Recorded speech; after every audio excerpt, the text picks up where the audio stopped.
नमस्कार, मी प्रीती. मी मराठी लाईव्हच्या दुपारच्या बातमीपत्रांमध्ये तुम्हा सर्वांचं खूप स्वागत. बैल गेला आणि झोपा केला. जेव्हा उद्धव ठाकरेंनी फिरायला पाहिजे होतं तेव्हा ते घरात बसले. 2.5 वर्ष मुख्यमंत्री असताना मातोश्रीमधून बाहेर पडले नाहीत. जेव्हा शिवसैनिकांशी संवाद साधायला पाहिजे होता तेव्हा साधना नाही.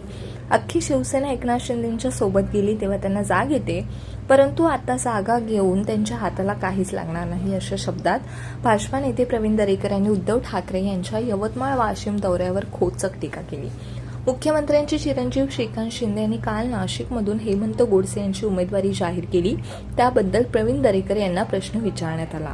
पुण्याचे वसंत मोरे यांनी राज ठाकरे यांना अखेरचा जय महाराष्ट्र केलाय. पक्षांतर्गत राजकारण आणि लोकसभा लढण्यापासून दूर ढकलला जात असल्याचा आरोप करत वसंत मोरे यांनी राजीनामा दिलाय.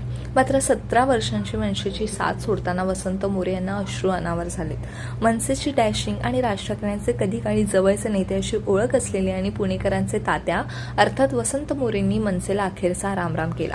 पक्षांतर्गत होणाऱ्या कुरघोड्यांना कंटाळून आपण मनसेतून बाहेर पडत असल्याचं सांगताना वसंत मोरेंना अश्रू अनावर झालेत. भारतीय जनता पक्षाचे नेते आणि केंद्रीय मंत्री यांना अद्याप उमेदवारी जाहीर झाली नाही. त्यामुळे महाविकास आघाडीकडून त्यांना ऑफर देण्यात आली आहे.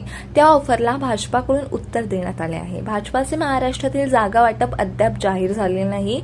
यामुळे नितीन गडकरी यांची उमेदवारी अद्याप जाहीर केली गेली नाही. नितीन गडकरी यांच्या कामांचे विरोधी पक्षांकडून अनेक वेळा कौतुक झाले आहे. आता हाच मुद्दा हेरून नागपूरकर नितीन गडकरी यांची लोकसभा निवडणूक बिनविरोध करण्याच्या मागणीसाठी पुढे सरसावले आहेत. इंग्लंड विरुद्ध टेस्ट सिरीजमध्ये टीम इंडियाने 4-1 ने विजय मिळवला. पहिला कसोटी सामना गमावल्यानंतर टीम इंडियाने सलग 4 कसोटी सामने जिंकले. टीम इंडियाच्या या विजयादरम्यान अश्विनच्या घरी इमर्जन्सीची स्थिती निर्माण झाली होती. त्याच्या आईला आयसीयू मध्ये दाखल करण्यात आलं होतं.